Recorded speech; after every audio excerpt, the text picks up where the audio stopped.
ডাকসু নির্বাচন অনুষ্ঠান করার ক্ষেত্রে আর কোথাও কোনো আইনি বাধা থাকলো না।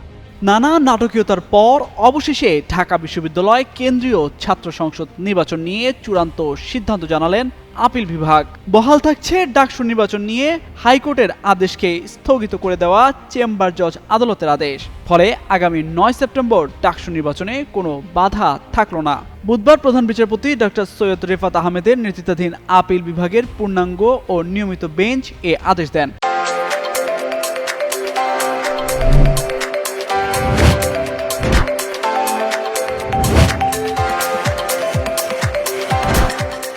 এদিন ডাকসু নির্বাচনে ঐক্যবদ্ধ শিক্ষার্থী জোট মনোনীত প্যানেলের জিএস প্রার্থী SM ফরহাদের প্রার্থিতা চ্যালেঞ্জ করে দায়ের করা রিটের শুনানি শেষে এ আদেশ দেন আপিল বিভাগ। এর আগে গত 1 সেপ্টেম্বর দুপুরে আগামী 30 অক্টোবর পর্যন্ত ডাকসু নির্বাচন স্থগিত করেছিলেন হাইকোর্ট। ডাকসু নির্বাচনে মুক্তিযুদ্ধ ও গণতান্ত্রিক আন্দোলন বিষয়ক সম্পাদক প্রার্থী BM ফাহমিদা আলমের রিট আবেদনের শুনানি নিয়ে বিচারপতি হাবিবুল গনি ও বিচারপতি শেখ তাহসিন আলীর সমন্বয়ে গঠিত হাইকোর্ট বেঞ্চ এ আদেশ দেন। পরে সে আদেশ স্থগিত করে নতুন করে রায় দেন চেম্বার জজ আদালত।